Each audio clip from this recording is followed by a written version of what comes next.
श्री कृष्णा श्री कृष्णा श्री कृष्णा श्री कृष्णा। गुरुर्ब्रह्मा गुरुर्विष्णु गुरुर्देवो महेश्वरः गुरुः साक्षात् परं ब्रह्म तस्मै श्री गुरवे नमः। तस्मै श्री गुरवे नमः। एवं तावत् देवतात्मशक्तिं यः कारणानि निखिलानि कालात्मना युक्तानि अधितिष्ठति एकः। ब्रह्मवादियों ने परस्पर जगत के कारण के रूप में चिंतन प्रारंभ किया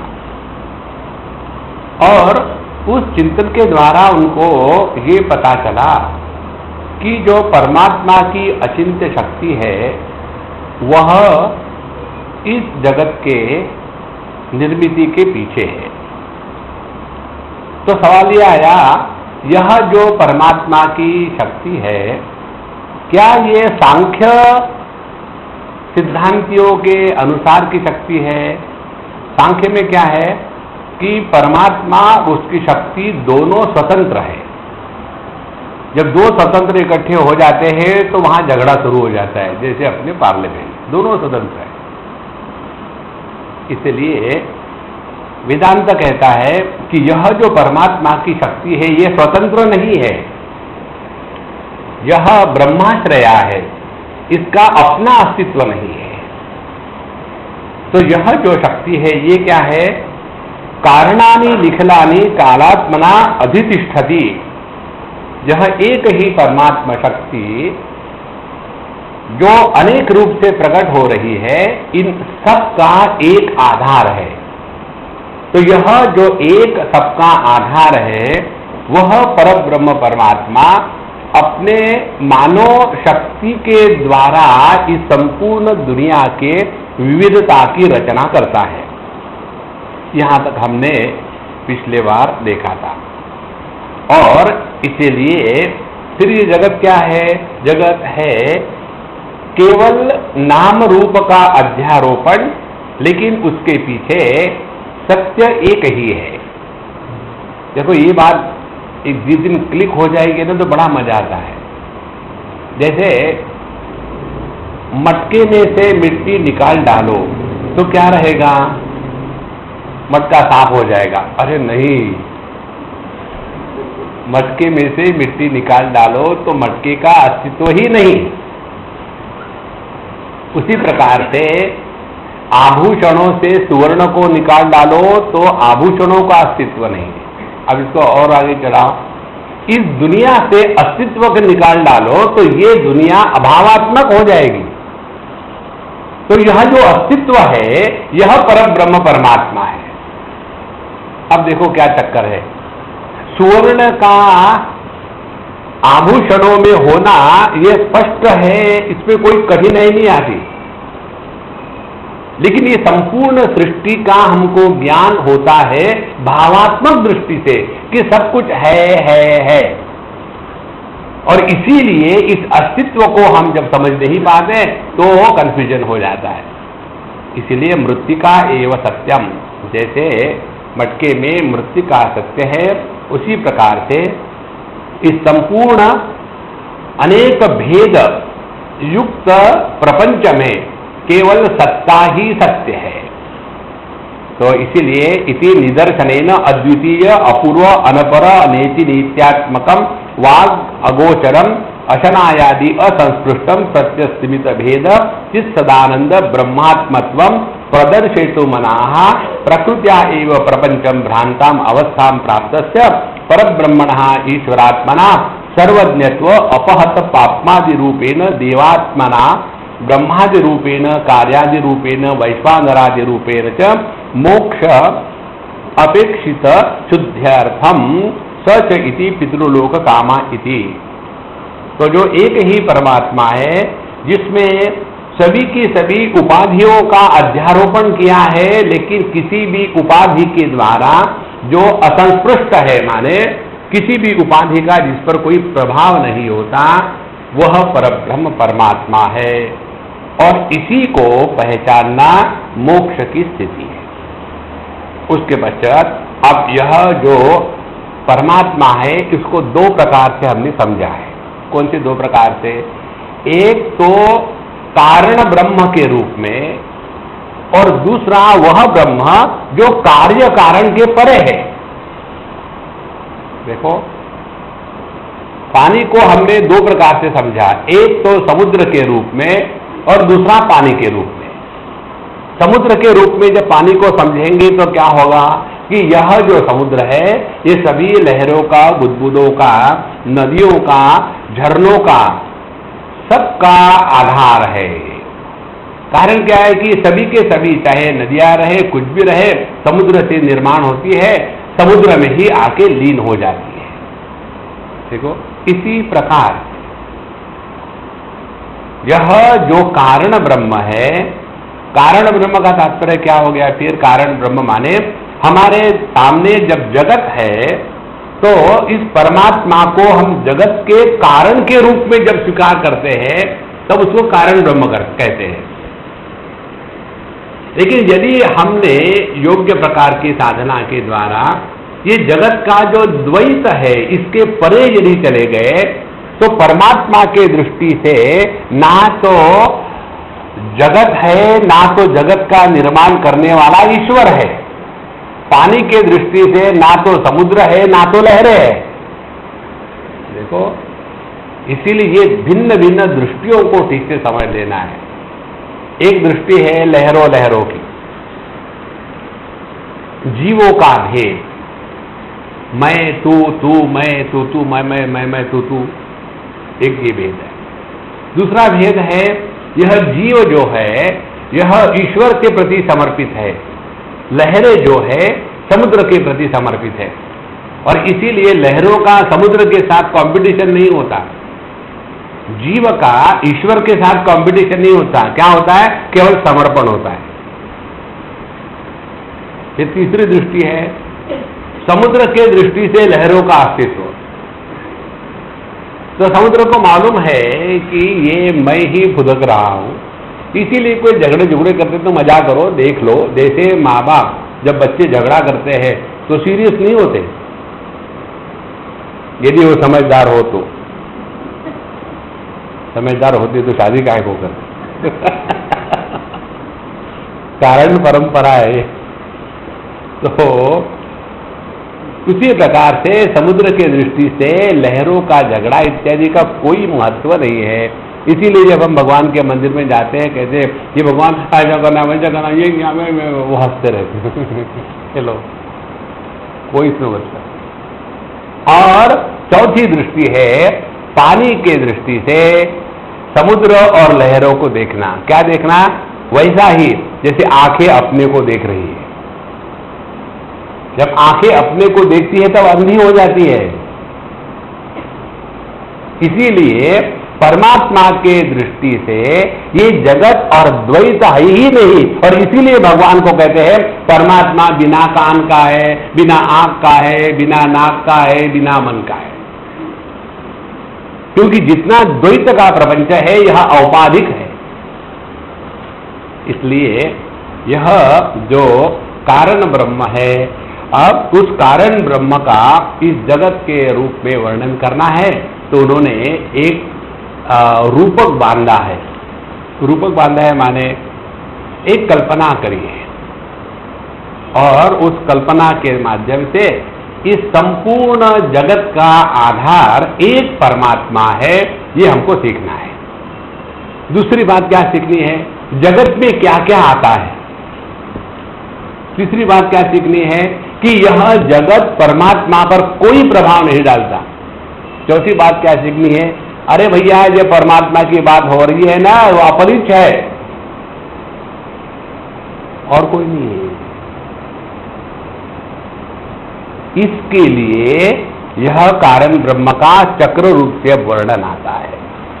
तमेक नेमिं तीव्रतम षोडशांतम शतार्धारं विंशति प्रत्यराभिः अष्टकै षड्भिर्विश्वरूपैकपाशं त्रिमार्गभेदं द्विनिमित्तैकमोहम्। तम एक नेमी। नेमी का तात्पर्य है, नेमी माने नाभि। नेमिनाथ जी महाराज है ना, जैनियों के संत। नेमी माने नाभि। नाभि को अंग्रेजी में कहते हैं हब। तो यह जो संपूर्ण विश्व का चक्र है, उसका जो हब है वह ये परमात्मा एक है। तम एक नाम एक नेमिम।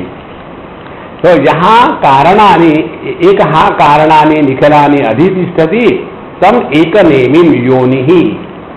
क्योंकि जैसे नाभि से या हब से ही सब प्रकार के स्पोक निकलते हैं और पूरा का पूरा जो चक्का है वो इस स्पोकों के द्वारा सपोर्ट किया जाता है, इसी प्रकार से इस एक तत्व से ही अनेक इस स्पोक निकल रहे हैं। मैं कई बार भूल जाता हूं कि मैं यूपी का हूं। अनेक प्रकार के स्पोक इसमें से निकलते हैं और उसके ऊपर में यह संपूर्ण विश्व चक्र का भ्रमण हो रहा है। अब क्या क्या है इसमें? कहते हैं क्योंकि सभी के सभी इसी से उत्पन्न होते हैं, इसीलिए उसको योनि कहा। योनि माने उत्पत्ति का स्थान। कारणम अव्याकृतम आकाशम परम व्योम माया प्रकृति शक्ति तमः अविद्या छाया अज्ञानम अनृतम अव्यक्तम इति एवं आदि शब्दैः अभिलप्यमाना एका कारणावस्था नेमि ही नेमि। अभी इसको एक ही चीज को हजार शब्दों से कहा है। कौन से?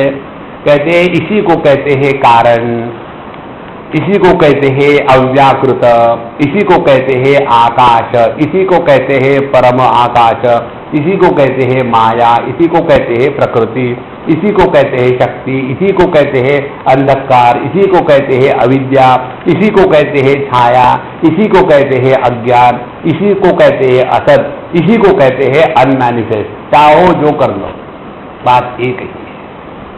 देखो जैसे परमात्मा और उसकी शक्ति, इसको लेकर के हमारे शास्त्रों में तत्व अनेक प्रकार से प्रकट हुआ है। जैसे जो भगवान कृष्ण के भगत है उनके लिए यह परमात्मा और उसकी शक्ति का प्रतिपादन होता है राधा कृष्ण के रूप में। और सबसे बढ़िया बात मालूम है क्या है? राधा कृष्ण का मंदिर होता है और राधा जी की कृष्ण के साथ शादी नहीं हुई थी। देखो राधा कृष्ण का विवाह कभी नहीं हुआ था। 16,108 एपी। देखो हम इतनी सारी है फिर भी उसके साथ घूमता है।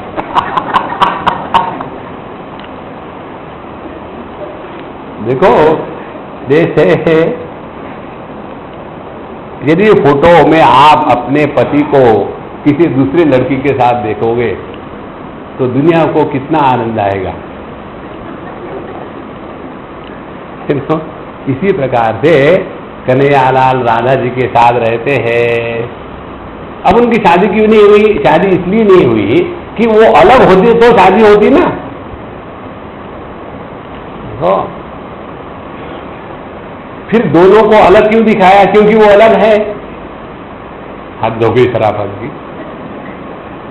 देखो भिन्न अपि अभिन्न अपि उभयात्मिकानो, यह परमात्मा की जो शक्ति है ना, यह इस जगत से भिन्न भी है अभिन्न भी है और उभयात्मिकानो, और ये दोनों प्रकार की है।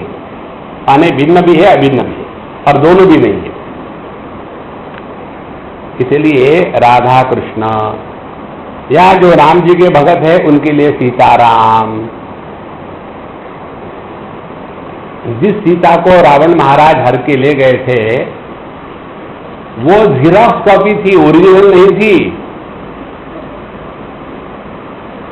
और इसीलिए जब वो ड्रामा पूरा हो गया, गब्बर सिंह को खत्म कर दिया, तो उसके बाद फिर भगवान राम ने कहा कि देखो मैं तुम्हारी परिचय लेना चाहता हूं कि तुम सच हो या झूठ है। उनको तो मालूम था झूठ है। तो फिर क्या किया उन्होंने? ज़ेरॉक्स कॉपी को अग्नि में जला दिया अग्नि रूप का अधिष्ठान है और ओरिजिनल उसमें से बाहर आ गई, ये किसी को पता नहीं। जो नष्ट होता है वो जिराफ है। परमात्मा और उसकी शक्ति, परमात्मा यदि अनंत अविनाशी है तो उसकी शक्ति भी अनंत अविनाशी है, और इसीलिए एनर्जी कैनॉट बी डिस्ट्रॉयड और created, it can be modified. तो यह एक ही शक्ति को, चाहे राधा कह लो कृष्ण के साथ, सीता कह लो राम के साथ, या शक्ति कह लो शिव के साथ, बात एक ही है। इसीलिए इसी एक परमात्मा तत्व की शक्ति को कारण कहो, अव्याकृत कहो, आकाश कहो, परम व्योम कहो, माया कहो, प्रकृति, शक्ति, तमः, अविद्या, छाया, अज्ञान, अनुरूपम, अव्यक्तम, सभी के सभी उसी एक चीज की ही बात हो रही है। तो यह एका कारणावस्था, और ये कौन सी स्थिति है? यह कारणावस्था है, माने इसमें संपूर्ण जगत अव्यक्त रूप से विद्यमान है और इसीलिए यह इस संपूर्ण जगत का कारण है। अब इसको जरा सूक्ष्मता से समझ लेना।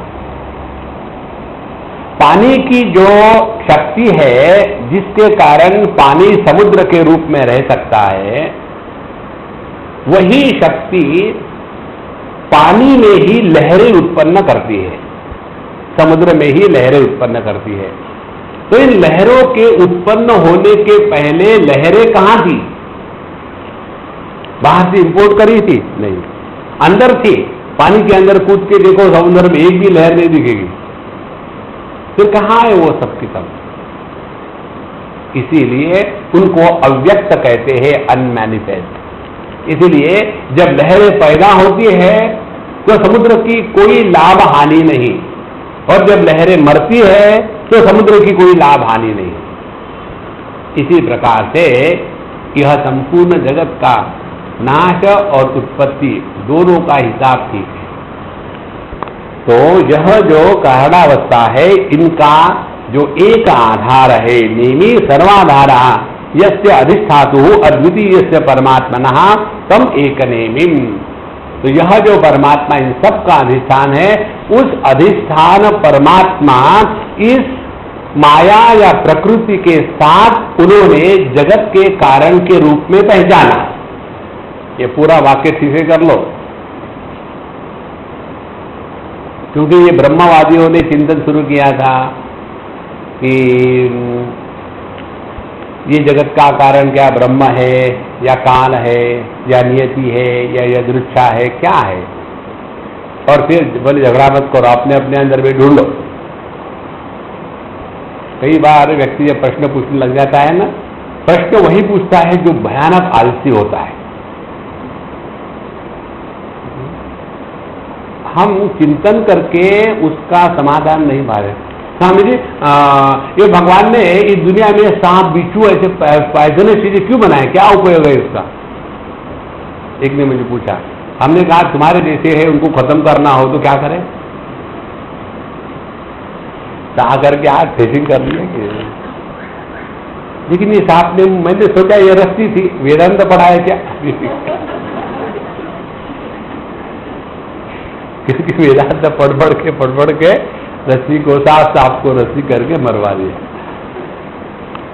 तो इस संपूर्ण जगत का आधार एक ही तत्व है। उस एक तत्व को जब उसको प्रकृति के साथ कहा जाता है, तब वो इस जगत का कारण बनता है। देखो, आदमी जब पत्नी के साथ होता है तब वो बाप बनता है बच्चा पैदा करके। केवल आदमी हो तो वो बच्चा पैदा नहीं कर सकता। देखो, इसीलिए केवल निरपेक्ष निरुपाधिक पर ब्रह्म परमात्मा जो है वो इस जगत का कारण नहीं है। यह पर ब्रह्म परमात्मा अपने शक्ति के साथ मानो उसको जागृत करके जब ईश्वर के रूप में प्रकट होता है, तब जाकर के वो इस जगत का बाप बनता है। इसीलिए इस प्रकार से उन्होंने एक नेमी को देखा और तीव्रतम त्रिभिः सत्वरजस्तमोभिः प्रकृति गुणे ही आवृतम। और अब ये जो परमात्मा है, अपने प्रकृति को, माया को, शक्ति को उन्होंने प्रकट किया। और ये शक्ति क्या है? ये है त्रिगुणात्मिका। तो त्रिगुणात्मिका होने के कारण यह जो तीन गुणों का आवरण इस परमात्मा पर मानो पड़ गया। देखो, और तीन गुणों का आवरण क्या है परमात्मा पर? यही आवरण है कि यह परमात्मा अब अपने आप को सत्व के साथ तादात्म्य करके ज्ञानी समझने लग गया, कर्म के रजस के साथ तादात्म्य करके अपने को कर्तृत्वाभिमानी समझ गया, और तमोगुण के साथ देह के साथ तादात्म्य करके अपने को संसारी समझ गया। इस प्रकार से उपाधि के द्वारा प्रभावित होना संसार है, उपाधि को आधार देते हुए उसके द्वारा प्रभावित नहीं होना यह मोक्ष है। अच्छा, अब इस परमात्मा ने इस संपूर्ण जगत को आधार दिया। जगत क्या है? अब इसका वर्णन आता है। पहले क्या बताया? जगत ये है केवल त्रिगुणात्मिका प्रकृति का ही विस्तार है।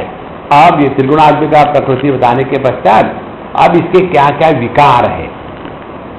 षोडशों को विकारहा पंचभूतानि एकादश इंद्रियाणि अंत अवसानम विस्तार समाप्तिर यस्य आत्मनः तम षोडशांतम। अब यह एक ही परमात्मा जिस अव्यक्त त्रिगुणात्मिका प्रकृति को आधार देता है, उस त्रिगुणात्मिका प्रकृति के विकार को भी आधार देता है। देखो, और कौन से विकार है? तो कहते हैं 16 विकार है। तो कौन से 16 विकार है? पंच महाभूतानि, 5 भूत, उसके बाद एकादश इंद्रियाणि, 5 ज्ञानेन्द्रिय, 5 कर्मेंद्रिय और अंतःकरण मन, ये 11 इंद्रिय हो गए और 5 पंच महाभूत हो गए। यही इस सृष्टि के विस्तार की पहली कड़ी है। सांख्य शास्त्र में इसका बड़ा विस्तार से वर्णन सुंदर आता है। तो तस्मात् आत्मनः आकाश संभूतः आकाशाद् वायुः वायोरग्निः अग्ने आपः अद्या पृथ्वी, द होल थिंग बिगिन। और फिर सत्वगुण की उपाधि से ज्ञानेन्द्रिय बने और अंतःकरण बना, रजोगुण की उपाधि से कर्मेंद्रिय बने और पंच प्राण बने, और तमोगुण की उपाधि से यह स्थूल देह और उसमें हड्डी मांस जो है वो सब कुछ बने। इस प्रकार से यह षोडश विकार माने 16 विकार, अथवा प्रश्नोपनिषदि यस्मिन् नेता षोडश कला प्रभवन्ति इत्यादि आरभ्य स प्राणम उत्सृज्य प्राणाम श्रद्धाम। या तो हम लोगों ने पढ़ा है प्रश्नोपनिषद, उसमें भी 16 कलाएं बताते हैं पुरुष की। उसमें जो भारद्वाज आता है, आकर के गुरु से पूछता है कि हे गुरु महाराज, एक बार की बात है कि मैं अपने यहाँ था और लोगों में प्रसिद्ध था कि मैं बड़ा ज्ञानी हूँ, और इसीलिए लोग मुझे प्रश्न पूछने आते थे। और एक बार एक राजा का पुत्र मुझे प्रश्न पूछने आया कि भैया, हमने सुना है कोई षोडश कला नाम का पुरुष होता है, तो हम जरा उसके बारे में जानना चाहते हैं, हमको बताओगे? मैंने उसको कहा कि भाई मुझे तो मालूम नहीं। उसने विश्वास ही नहीं रखा, मुझे और मालूम नहीं, मैं तो ज्ञानी हूं। फिर मैंने उसको समझाया, देखो मालूम होता तो मैं क्यों नहीं बदलाता, मैं जरूर बदला था, मुझे मालूम नहीं बाबा। और फिर भी उसका विश्वास नहीं पड़ा। तो मैंने कहा, देखो यदि मालूम होते हुए मैंने तुमको नहीं बताया ना तो मेरा सत्यानाश हो जाएगा। जब ऐसा मैंने कहा तब उसने मान लिया और वो चला गया। उसके बाद मेरा सत्यानाश हो गया। अब मेरा मन अशांत है। ये 16 कला वाला पुरुष है कौन? उस समय पिप्पलादृषि इन 16 कलाओं के पुरुष की बात बताते हैं। ये कला कौन सी है? प्राण, श्रद्धा, आकाश, वायु, तेज, जल, पृथ्वी, इंद्रिय, मन, अन्न, वीर्य, तप, मंत्र, कर्म, लोक और नाम। ये 16 कलाओं वाला जो पुरुष है वही इस संपूर्ण सृष्टि का एक आधार है। और इसीलिए निरुपाधिक पर ब्रह्म में सृष्टि का अभाव होने के कारण वो कारण नहीं कहा जा सकता, लेकिन जब हमारी दृष्टि सृष्टि की तरफ है तब वह सोपाधिक ब्रह्म जो है वही इस जगत का कारण बनता है, ये कहने का था। इसीलिए अथवा एक नेमिम इति कारण भूत अव्याकृत अवस्थिता अभिहिता, या तो ऐसे कहो कि उन्होंने एक नेमी को कह करके ऐसे कहा कि यह पहली कारणावस्था है,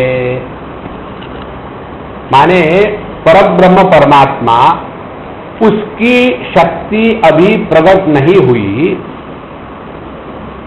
तो उसको हम जगत का कारण नहीं कह सकते। दूसरी बात, वही परब्रह्म परमात्मा अपने शक्ति को स्वीकार करता है लेकिन अभी उसको अभिव्यक्त नहीं करने देता। तो शक्ति को स्वीकार करके अभिव्यक्त नहीं करना, यह जो स्थिति है वह कारणावस्था है और उसी को ईश्वर कहते हैं। और इसी ईश्वर की अगली जो अभिव्यक्ति है तो वो जगत का निर्माता के रूप में ब्रह्मा जी बनता है, जगत को ठिकाने पर रखने के रूप में विष्णु जी बनता है और जगत को ठिकाने पर लगाने के लिए महेश भगवान बनता है। इस प्रकार से यह एक नेमीम कह करके कारण ब्रह्म की उन्होंने बात बताई। तब कार्य समष्टिभूत विराट सूत्र द्वयम तद व्यष्टिभूत भूरादि चतुर्दश भुवनानि अंतः अवसानम यस्य प्रपंचात्मना अवस्थितस्य तम षोडशांतम। या तो इसका दूसरा ये भी अर्थ है कि यह जो संपूर्ण सृष्टि है इसमें समष्टि है विराट और सूत्रात्मा। विराट माने स्थूल जगत, सूत्रात्मा माने सूक्ष्म जगत, ये दो और ये दोनों का व्यापार चलता है चतुर्दश भुवनों में।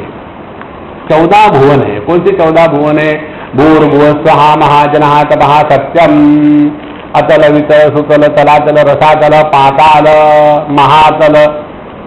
तो ये जो 14 भुवन है इसमें व्यापार करने वाले सूत्रात्मा और विराट, ये सब का जो आधार है उस पर ब्रह्म परमात्मा को कारणात्मक दृष्टि से उन्होंने इस जगत के कारण के रूप में देखा।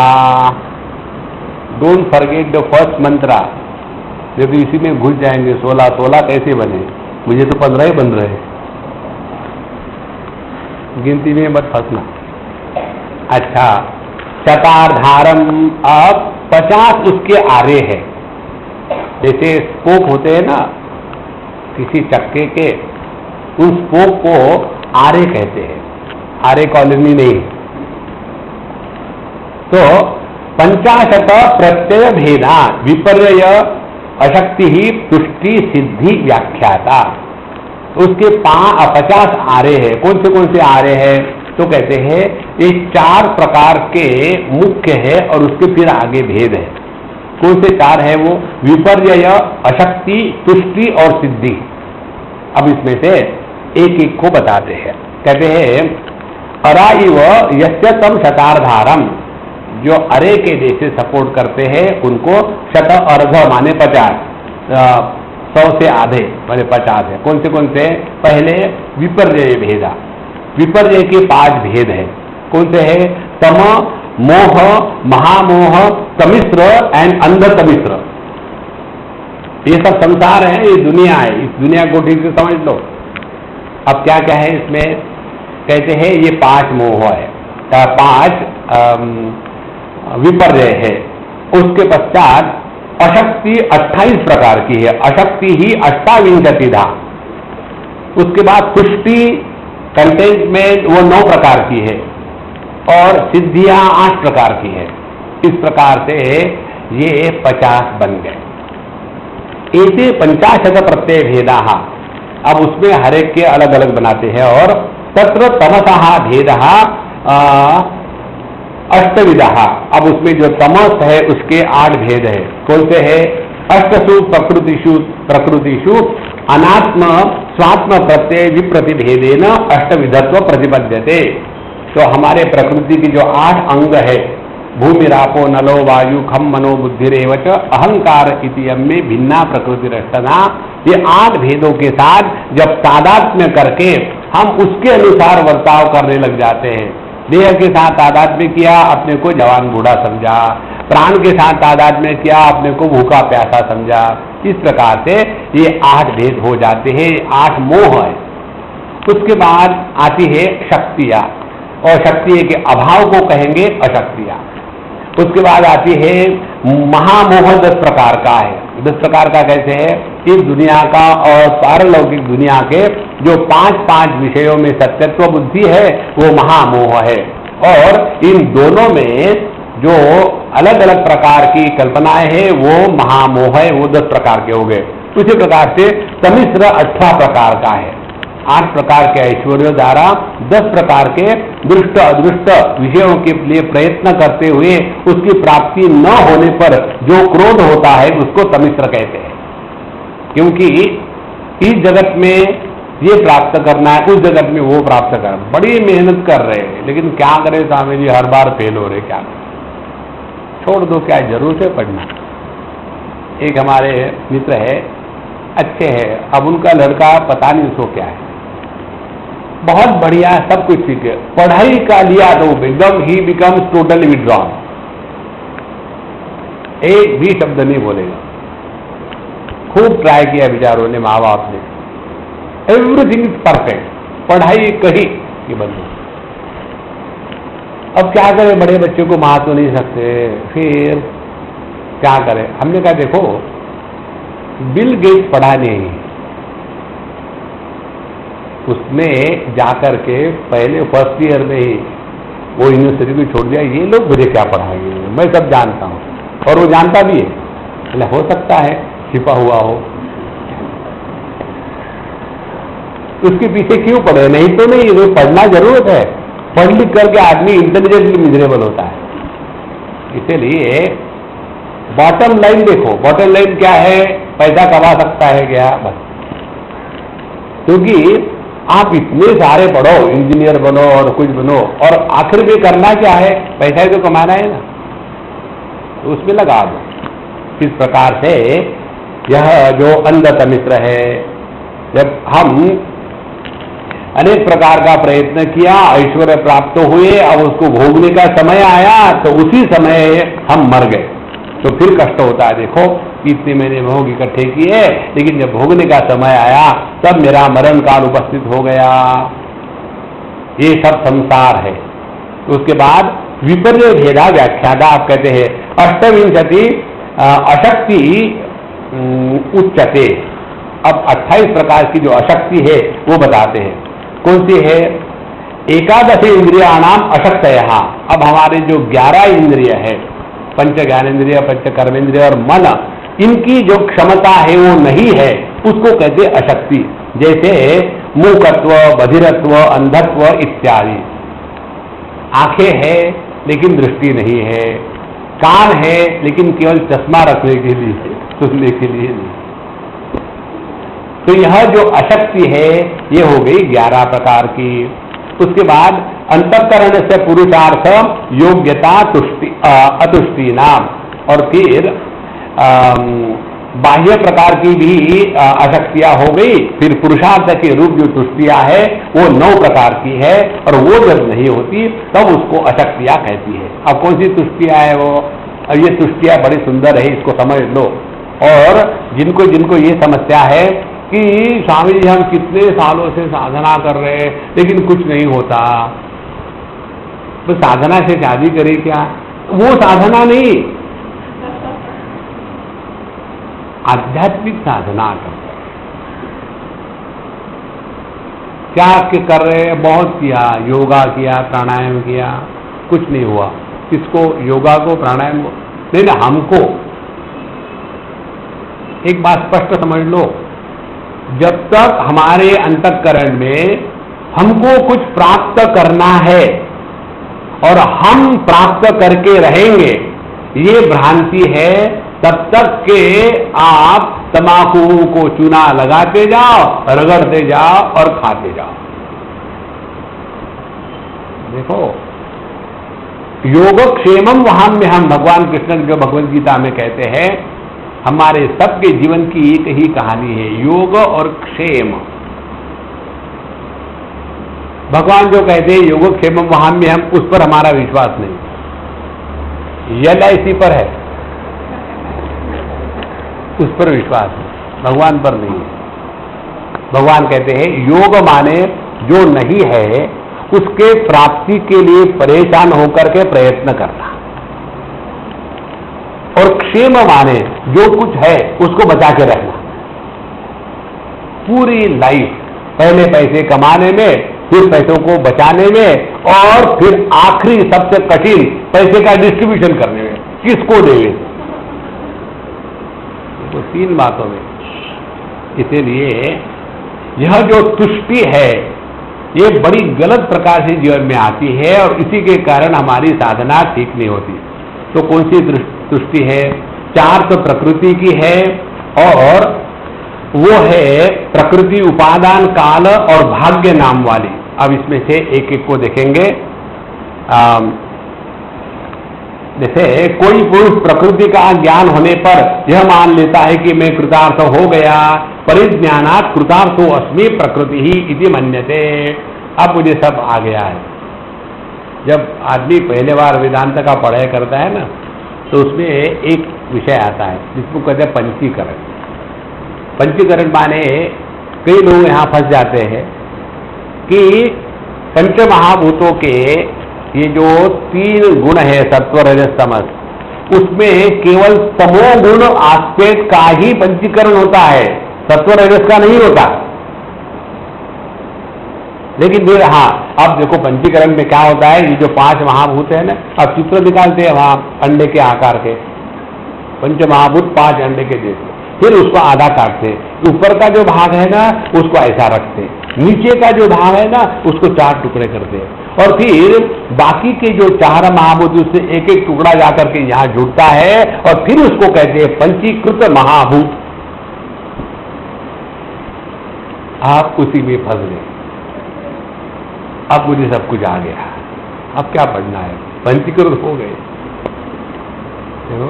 इसीलिए प्रकृति के बारे में थोड़ा बहुत ज्ञान किया कि हम कृतार्थ हो गए, ये तुष्टि है। दूसरी है, अब अन्यहा पुनः परिव्राज्यलिंगम गृहीत्वा कृतार्थो अस्मि इति मन्यते। अब तो हमने संन्यास ले लिया है, अब तो क्या बाकी है जीवन में, सब कुछ हो गया है, कृतार्थ हो गए, संन्यास ले लिया। केवल संन्यास के कपड़े पहनने से, केवल संन्यास के चिन्ह पहनने से कुछ नहीं होता।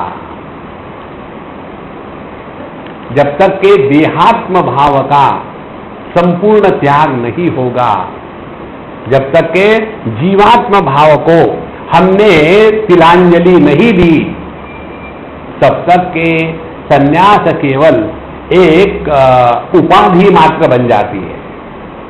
इसलिए दूसरे ये समझते हैं कि अब हमने संन्यास ले लिया, कृतार्थ हो गए। अपरा पुनः प्रकृति परिज्ञानेन किम आश्रम आदि उपादानेन किं वा बहुना कालेन अवश्यम मुक्तिर्भविति इति मत्वा परिदुष्यति।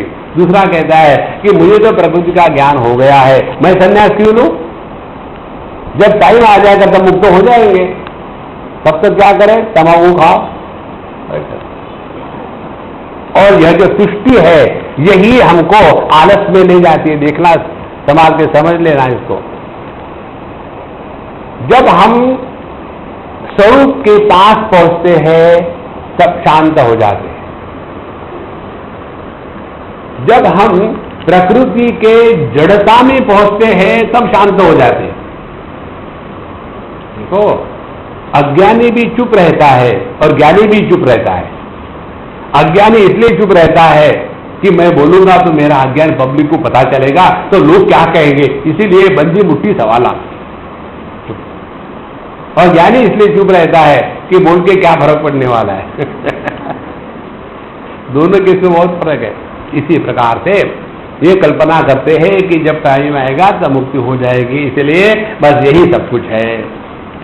और ये देखो, ये जो बात बता रहे हैं इसमें ये बात मालूम है कैसी है ये जो योगाभ्यास करने वाले हैं ये इसमें फंसते हैं। उनको केवल आसन में बैठना आ गया, बस हो गया, जीवन सार्थक हो गया।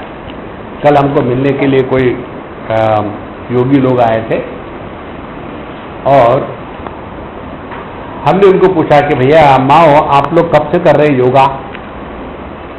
तो हाँ जी बहुत साल हो गए। अरे फिर भी कितने, 2000-3000 साल? नहीं इतना तो नहीं हुआ। तो बोले हो गए 20-25-30 साल हो गए। बहुत बढ़िया। अब झूठ मत बोलना फॉर ए चेंज, अपने हृदय में झांक के देखो, जीवन में कृतकृत्यता का अनुभव आया क्या? देखो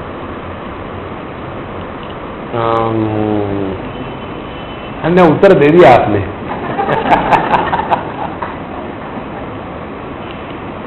माने यदि हम सावधान होके रहे कि इतने सालों से हम जो कुछ कर रहे हैं इसके द्वारा जीवन में एतद् बुद्ध्वा बुद्धिमान स्यात् कृतकृत्यश्च भारत, जीवन में जब तक ये कृतकृत्यता का अनुभव नहीं आता तब तक के हमने केवल टाइम बर्बाद किया और कुछ नहीं है। देखो इसीलिए केवल इसी में तुष्टि मानना यह साधना में बहुत बड़ा विघ्न है। इसी को कहते हैं वेदांत के शास्त्र में इसको कहते हैं जब व्यक्ति ध्यान करने के लिए प्रयत्न करता है और एक आध बार यदि शांत होकर बैठ लिया, हाँ अब मेरी प्रगति हो गई। उस दिन की बात है जब मैं ध्यान करके बैठा था तो सामने भगवान प्रकट हो गए और अब क्या है, अब तो भगवान का दर्शन हो गया। ध्यान से सुनना, ध्रुव जी को भगवान का दर्शन हुआ था लेकिन हमेशा वो दुखी और परेशान रहे। उनके अंतःकरण से क्रोध नष्ट नहीं हुआ था। कारण क्या? उन्होंने भगवान की भक्ति करी थी कि मुझे एक ऐसी कुर्सी मिले कि मैं हमेशा के लिए प्राइम मिनिस्टर बना रहा हूं। देखो, लेकिन मरने के बाद में वहां का भी मैं प्राइम मिनिस्टर बनूं, और इसीलिए फिर उनको ध्रुवलोक मिल गया। और फिर भगवान ने उनको कहा कि मुझे मालूम है तुम मेरे पास काहे के लिए आए हो, तथास्तु, तुमको सब मिलेगा, अच्छा मैं जा रहा हूं। भगवान ने उसको एक चांस भी दिया बोलने के लिए। और जब भगवान चले गए तब भागवत में स्पष्ट आता है कि अब ध्रुव जी को बड़ा दुख हुआ, वो प्रसन्न नहीं हुए। भगवान का दर्शन होने के बाद भी वो प्रसन्न नहीं हुए। कारण क्या है? उनके और भगवान के बीच में ये इच्छा, डिजायर, कामना का पर्दा आ गया था।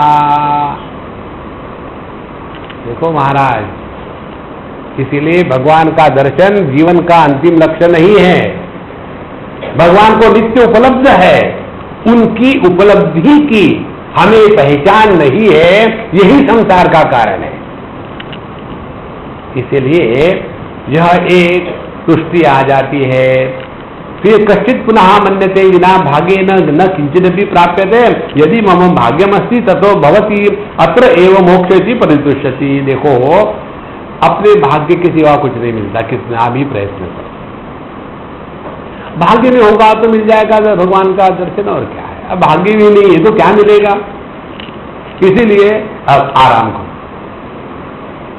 यह जो तुष्टि है यही व्यक्ति को साधना से अलग कर लेती है। ध्यान से समझ लेना, आलस और शांति बाहर से दिखने में एक जैसी होती है। एक बार एक स्वामी जी थे, भेड़ा घाट की बात है, नर्मदा जी के किनारे, और वो ताजे ताजे बाबा जी बने थे और उनके अगल बगल में उनका सारा शिष्य परिवार, हाथ में दंड है और छत्र है और ये पैर में खड़ाव पहन करके कमंडल लेकर के वो जो त्रिदंडी दंड होता है वो लेकर के जा रहे हैं कहाँ पर। और वहाँ एक अवधूत महात्मा जी ऐसे पड़े हुए थे, मस्त लेटे हुए। तो जब आदमी अपने को ज्ञानी समझता है ना और गुरु बनता है तो सबको उपदेश करने की खुजली आती है। तो उनको खुजली आ गई। और खुजली आने के बाद कहा देखो कि ऐसे जो लोग पड़े रहते हैं ना, इसी के कारण अपने संस्कृति का, धर्म का सत्यानाश हो गया, सब आलसी बाबा जी बन गए। वो महात्मा जी मस्त हंस रहे हैं, इधर आओ। और बोले कि मैं क्यों आऊं, नौकर को, तुम चले जाओ दूसरे बाबा जी को। बोले वो पत्थर को उठाओ, उन्होंने पत्थर उठाया। बोले उसको सुनो, कोई सुनने को आ रहा है? बोले नहीं। ले लाओ, मुझे देखने दो। उन्होंने उस पत्थर को लिया, ऐसे किया, अरे मुझे तो सुनने को आ रहा है, पत्थर में से राम राम राम राम प्रकट हो रहा है। बोले नहीं जी। बोले देखो फिर से। फिर देखा, उसी पत्थर से राम राम राम प्रकट। बोले देखो मेरे हाथ में से तो नहीं आ रहा कुछ, हाथ में वहां से भी राम। मेरे पैर में लगाओ, कान, पैर में लगाया। बोले अपने महात्मा जी को बताओ, देखो बाहर से दिखने के लिए आलस में पड़े हुए हैं, लेकिन निष्ठा परमात्मा में अटूट है। इसीलिए केवल आलस नहीं है अध्यात्म। Those who are unfit for everything, they are not fit for spirituality. देखो, इसीलिए जीवन में ये संतोष को मत आने दो, असंतोष रहना चाहिए। भक्ति में कहते हैं, जिनको भगवान की कथा सुन करके तृप्ति होती है, उनको कभी भगवान नहीं मिलते। भगवान की भक्ति तृप्ति नहीं देती, प्यास और भूख बढ़ाती है। देखो समझो, इसीलिए ये जो सृष्टि है ये भी संसार है, इससे निकल जाना है। आगे कहते हैं, विषयाणाम अर्जनम अशक्यम इति उपरम्य तुष्यति। अब अगले प्रकार की, पांचवें प्रकार की कोई तुष्टि है, अरे भैया खूब कमाओ, मेहनत करो, बड़ा कठिन है, इसीलिए मैंने शादी नहीं करी। देखो, माने विषयों का उपार्जन करना कठिन है और इसीलिए उसका उपार्जन नहीं करना, और इसीलिए हम तो बड़े संतुष्ट है, छोटे में चला जाता है नो, हमको ज्यादा नहीं चाहिए। ये ज्यादा नहीं चाहिए मालूम कौन कहते? जब तक के मौका नहीं मिलता, जब उनका हाथ ऊपर चलता है, नीचे चलता है टेबल के, तब पता चलता है कि कितना चाहिए आदमी को। इसलिए जो आलसी है, मेहनत नहीं करना चाहते, वो भी कहते हैं कि हम बड़े संतुष्ट हैं। आगे कहते हैं, शक्यमते द्रष्टुम अर्जितुम अर्जितस्य रक्षणम अशक्यम इति उपरम्य परितुष्यति।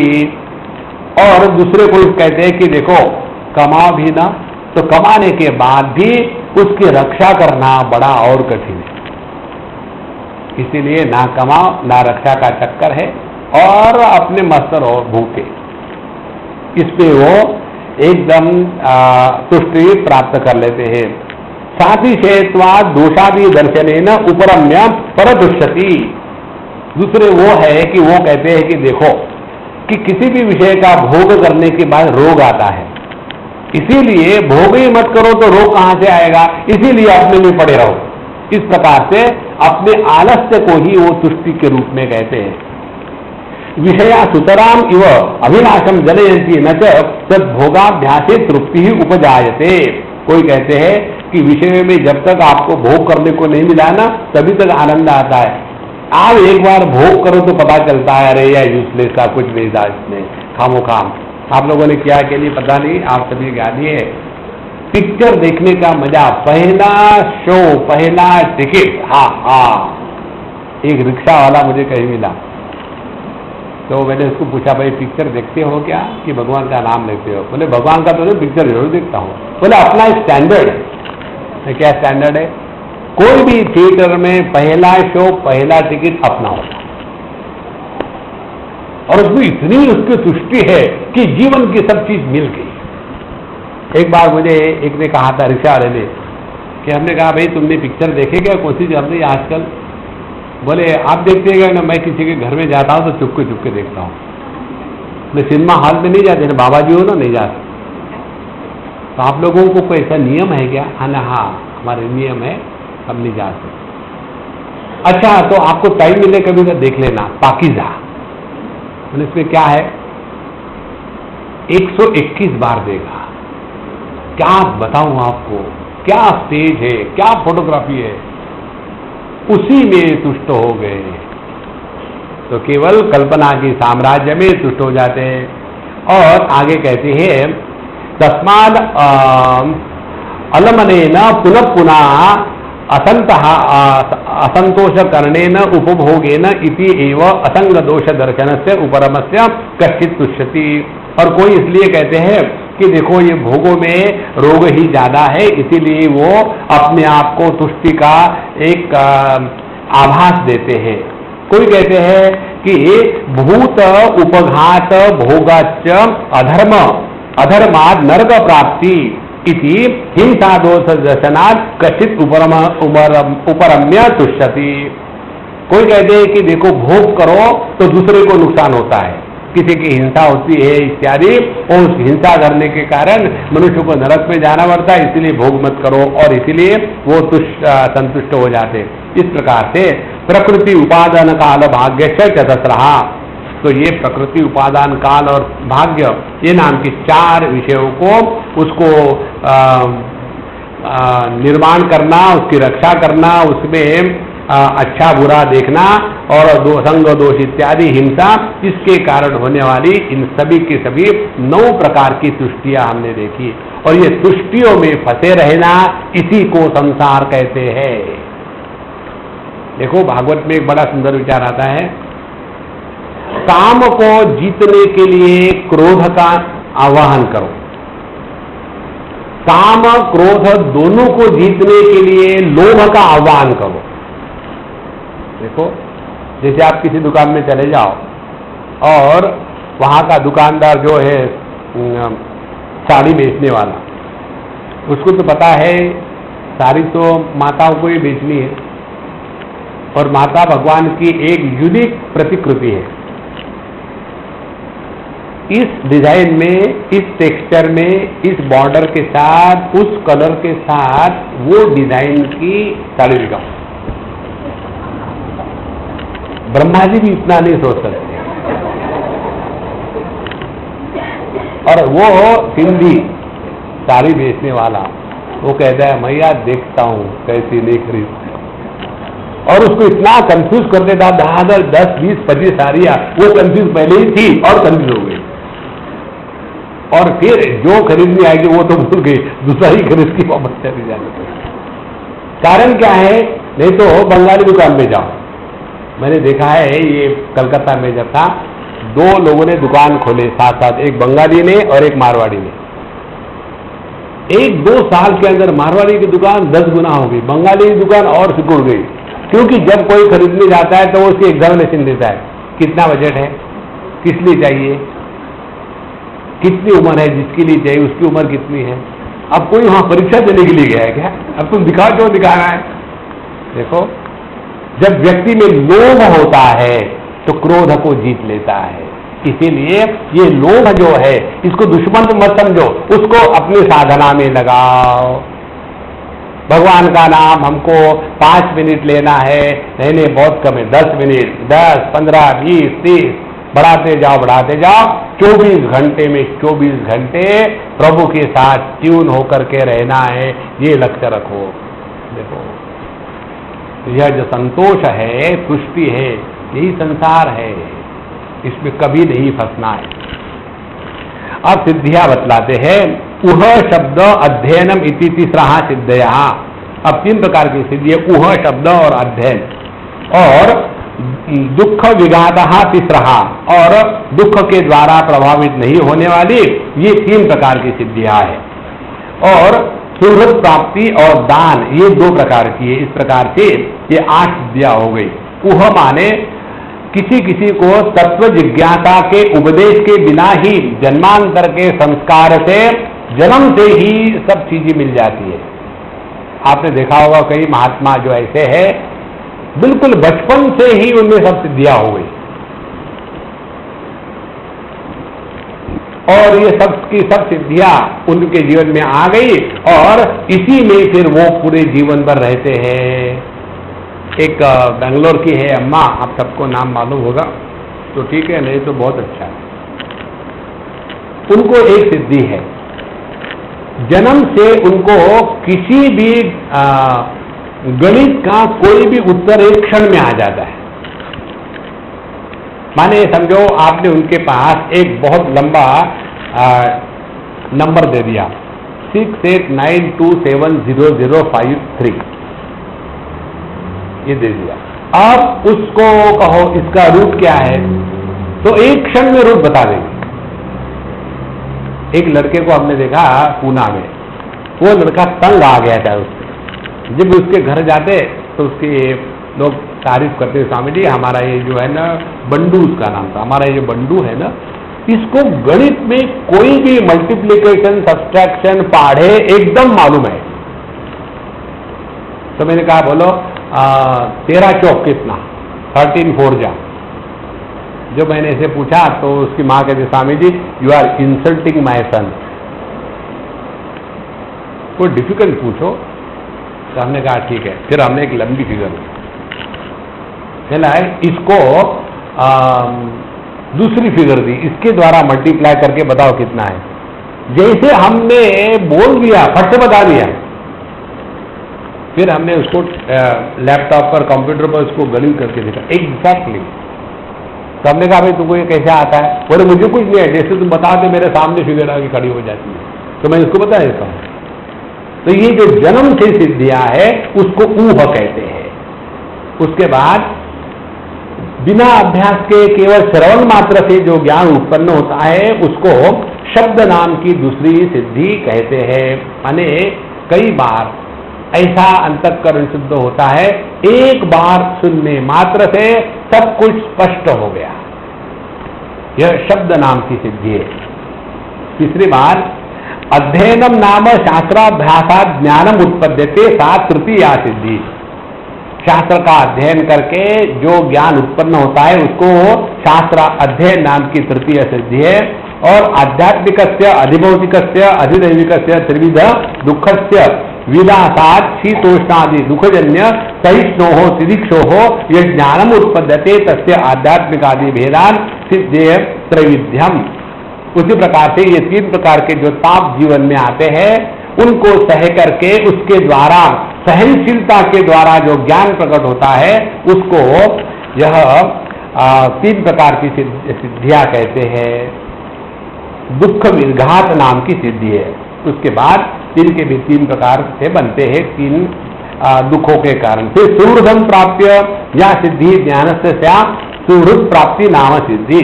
जब किसी अपने से कोई ज्ञान मिलता है तो उसको सुहृद सिद्धि कहते हैं। और आचार्य हित वस्तु प्रदान या सिद्धि विद्या साधानम नाम सिद्धि। कई बार हम साधु संतों को, आचार्य को कुछ दान इत्यादि देते हैं तो उस दान के कारण हमारा जो भला होता है उसको कहते हैं यह दान नाम की सिद्धि। इस प्रकार की ये सिद्धियां 8 प्रकार की हो गई। एवं विपर्य अशक्ति तुष्टि व्याख्याता 50 प्रत्यय भेद व्याख्याता एवं बाह्य पुराणे ब्राह्म पुराणे कल्पोपनिषद व्याख्याने प्रदेशे, ये सबका सब बाह्य पुराण में बताया है, तो उन्होंने रेफरेंस दिया। उसके बाद 20 प्रत्यरादि ही, अब उनके 20 प्रकार के सपोर्टिंग रॉड्स होते हैं। वो कौन से हैं? 20 प्रत्यरा दशेन्द्रियाणि तेषां की विषया, 10 इंद्रिय और उनके विषय है। ये 20 प्रकार के सपोर्टिंग रॉड हो गए। तो शब्द स्पर्श रूप रस इत्यादि और उनके अमुक अमुक विषय। इस प्रकार से ये जो मूल आरे है उनको सपोर्ट करने वाले, ये सब का सब जो है ये इसको कहते हैं यह संसार, और इस संसार का आधार है एक परब्रह्म परमात्मा।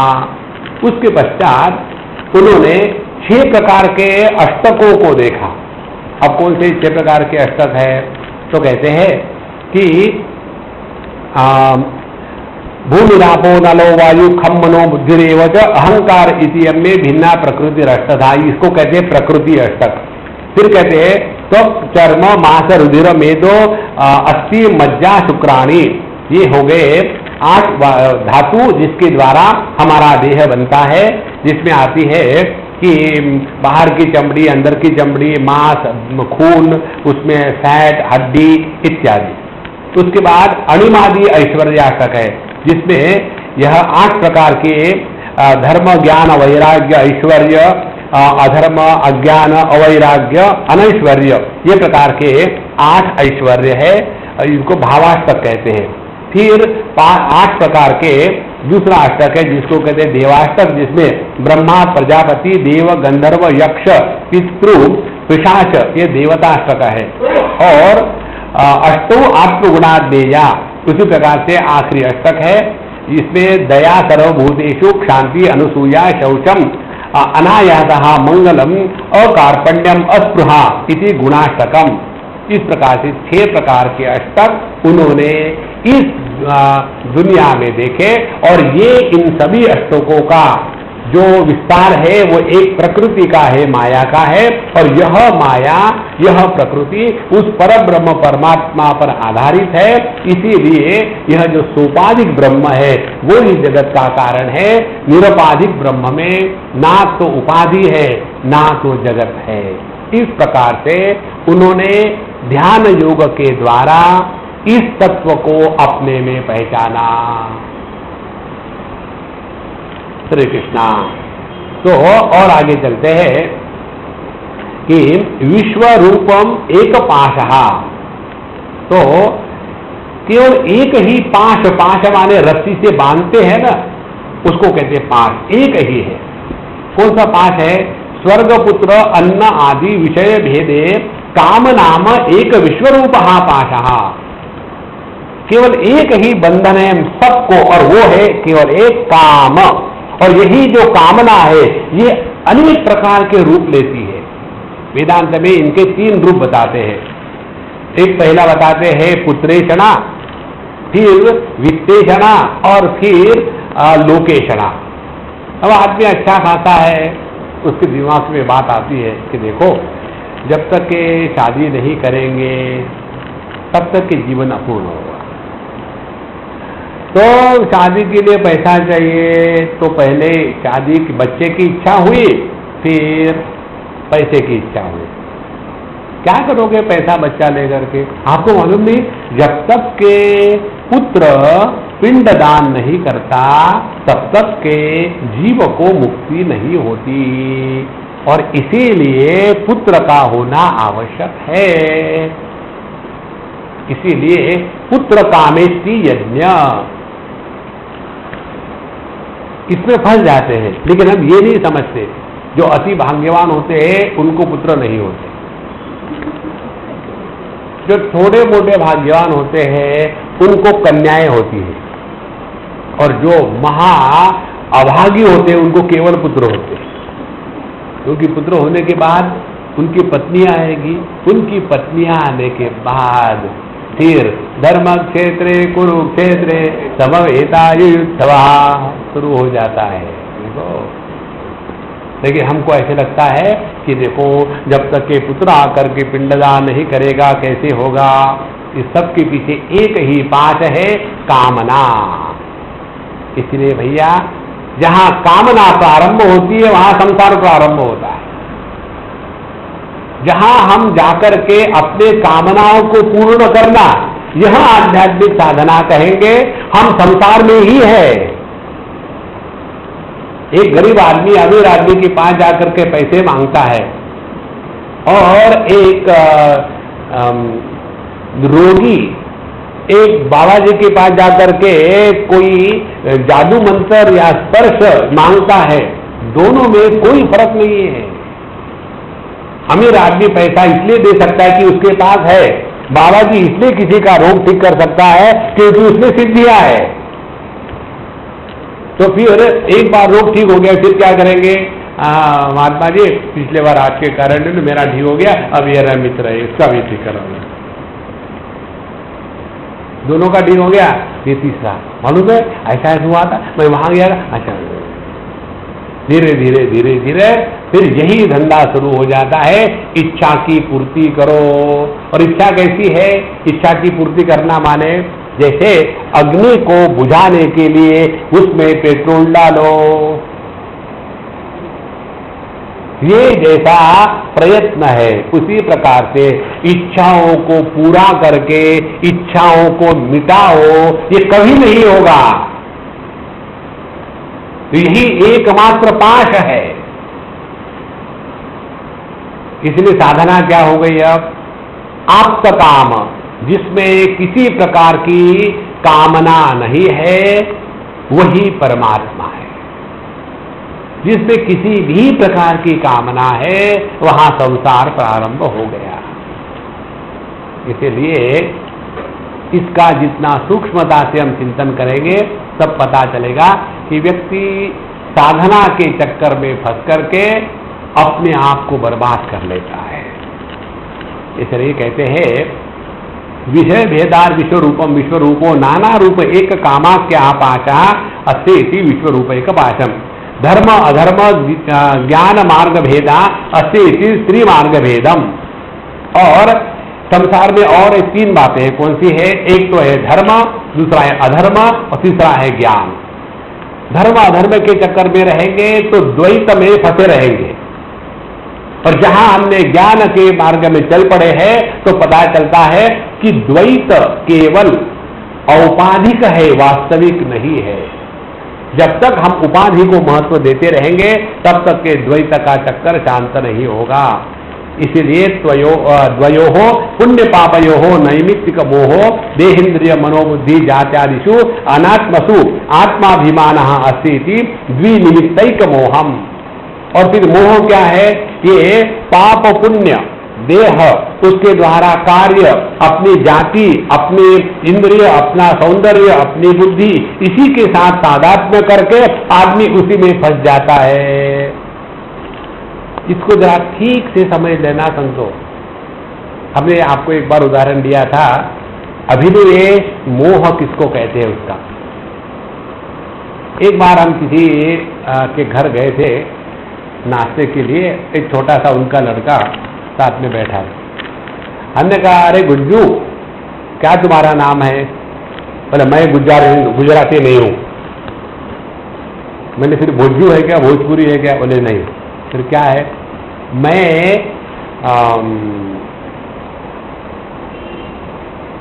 लोहाना कच्ची हूं। न कच्ची बांधना आती है क्या? लोहाना कच्ची हूं। कच्ची मालूम है किसको कहते? नहीं मालूम। लोहाना नहीं मालूम, लेकिन क्या हो? लोहाना कच्ची हूं। इसको कहते हैं अभिनिवेश। और फिर पूरे जीवन के में उसी के साथ लगे रहते हैं। हम वैष्णव हैं, किसी के हाथ का छुआ नहीं खाते, दूर रहे। हम शैव है, हम शिव जी की तरफ देखें, किसी और की तरफ देखें। यही मोह है भैया, जो भेद का प्रतिपादन करता है, जो भेद का समर्थन करता है और जो भेद में ही रहता है, वही तो मोह है। अब देखो, ये मोह की पराकाष्ठा कहां तक हो जाती है कि हमारे गुरु तुम्हारे गुरु, और ये केवल शिष्य नहीं कहते, गुरु भी कहते हैं। यदि तुमने किसी दूसरे महात्मा को जाकर के सुना तो तुमने गुरु का द्रोह किया और फिर तुमको नरक में जाना पड़ेगा। गुरु महाराज, हमको छुड़ाने के लिए आप वहां नहीं आएंगे।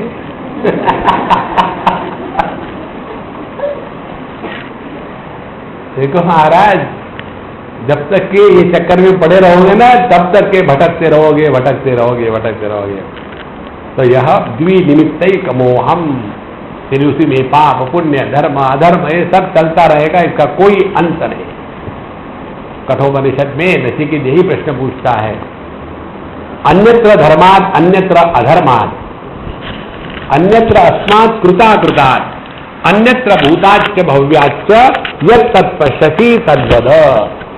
जब तक तुम धर्म अधर्म के चक्कर में पड़े रहोगे ना, तब तक के खाने के बाद हाथ धोया कि नहीं, मुंह को पानी लगाया कि नहीं, और मिट्टी से हाथ साफ किया कि नहीं। आप उत्तर प्रदेश में जाके देखो, रेलवे स्टेशन पर हाथ धोने के लिए मिट्टी के इतने जगह रखी है। तो हाथ कानों में रस्सी बांध करके वो अपना निकाल करके जाएंगे और उसके बाद पानी से धोने के बाद साफ सुथरे हो गए। चारों तरफ गंदगी, लेकिन पानी से धोने से साफ सफाई। देखो, इसीलिए भैया ये धर्म अधर्म कब तक इसमें फंसे रहेंगे? दूसरे फंसे रहते हैं हम कार्य कारण में। अन्यत्र अस्मात् कृता कृतात्, कृत माने कार्य, अकृत माने कारण। जब तक हमारे दिमाग में कार्य कारण चलता रहेगा ना, तब तक आप संसार में हो। देखो, कार्य कारण मिथ्या, इसका कोई अर्थ नहीं है। एक बार मुझे एक अमेरिका की बात है, कोई एक आदमी मरा, डॉक्टर था, हार्ट स्पेशलिस्ट। तो हमको ले गए वहां, स्वामी जी आप आकर के कुछ बोलिए। मैंने किसको बताओ, किसको बोलो? नहीं, मुझे हमको ये समझ में नहीं आता। Swami ji he was very young, he was hardly 42। तो क्या मैंने महाराज तुम मुझे ऐसा प्रस्तुत कर रहे हो?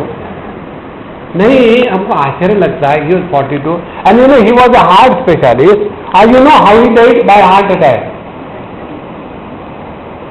माने कोई हार्ट स्पेशलिस्ट हो और यंग हो तो हार्ट अटैक से नहीं मारना चाहिए। कोई गणित है? देखो, ये ऐसा ही है। यहां से सूर्य कितना दूर है? हाँ, इतने किलोमीटर दूर है। सब बताओ मेरी उम्र क्या है? कोई कहीं किसी का एक धागा धोरा है? हम ही कल्पना करते हैं। इसको कहते हैं काकतालीय न्याय।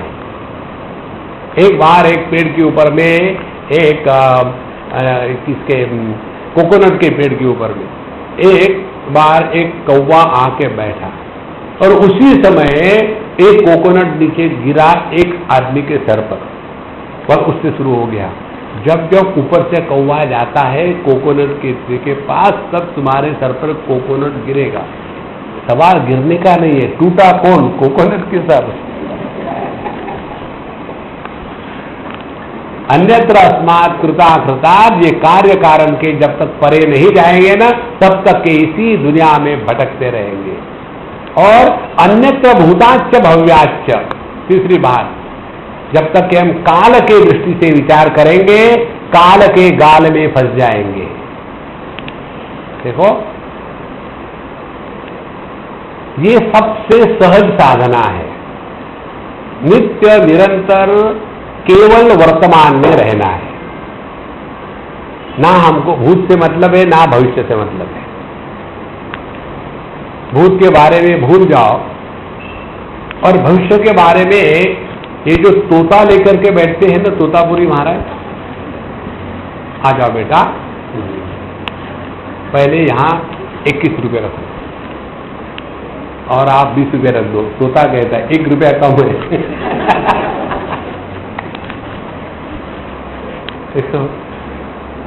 और तोता आगे कहता है, ये आदमी जब तक के 1001 नहीं देगा तब तक उसको बताना हो।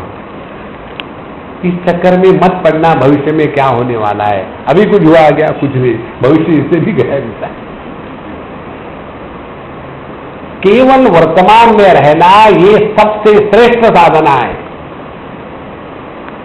अन्यत्र भूताच्च भव्याच्च, इसीलिए यह जो संसार है इससे हमको निकल जाना है। और इससे निकल जाने का तात्पर्य है, ये सब का सब जो संसार है इसका आधार केवल एक तत्व के कारण है। उधर ध्यान हो तो बाकी सब ठीक है। अब कैसे ध्यान दो, छोटी सी बात बता के हम बंद करेंगे। हमको जगत में कहाँ इंटरेस्ट आता है, इस पर चिंतन करो। हमको इंटरेस्ट तब आता है कि जिसके साथ मैं जुड़ा होता है। देखो, आदमी जब अपने शादी का एल्बम दूसरे को दिखाता है तो उस समय एल्बम को मत देखो, वो जो दिखा रहा है उसको देखो। क्योंकि वो दिखा रहा है तो उसका ध्यान तो उधर है, उधर मत देखना, उसकी तरफ देखना। देखो, ब्रह्मानंदम परम सुखदम, स्वामी जी ये मैं हूं, अरे ये तुम हो। देखो, कई बार लोग ऐसे चित्र निकालते हैं, नीचे उनको लेबल करना पड़ता है महात्मा गांधी। जिसको महात्मा गांधी के चित्र को लेबल करना पड़ता है वो महाचित्रकार है। देखो कितना उसमें इंटरेस्ट होता है। और जो देख रहा है, अरे मुझे क्या फर्क पड़ी, तुम्हारी शादी है, मुझे क्या देना है। तो जहां जहां मैं होता है ना, वही हमको इंटरेस्ट आता है। जहां मैं नहीं है वहां ये संपूर्ण जगत एकदम निर्विकार मिथ्या प्रतीत होता है। इसीलिए जिसका ध्यान इस अपने स्वरूप के पास गया, उसके लिए जगत कभी भी कोई भी समस्या निर्माण नहीं करता।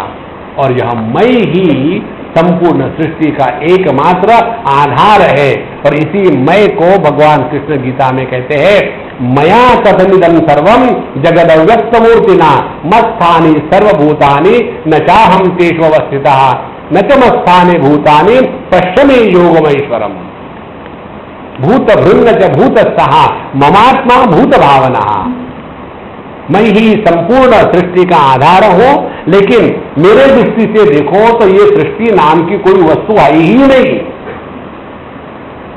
देखो पानी, ये दो शब्दों का अर्थ कभी नहीं समझ सकेगा, समुद्र और लहरें। देखो अग्नि को कभी गर्मी नहीं होती, शुगर केन को कभी डायबिटीज नहीं होता। उनके दृष्टि से ये है ही नहीं है। इसीलिए जितनी साधना है यही है कि सापेक्षता का त्याग करके संपूर्णता के दृष्टि से जब सापेक्षता की तरफ देखो तो पता चलता है सापेक्षता काल्पनिक है, अध्यारोपित है, वास्तविक नहीं है। ओम पूर्णमदः पूर्णमिदं पूर्णात् पूर्णमुदच्यते पूर्णस्य पूर्णमादाय पूर्णमेवावशिष्यते।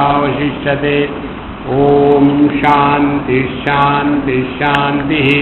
हरि ओम। श्री गुरुभ्यो नमः। हरि ओम।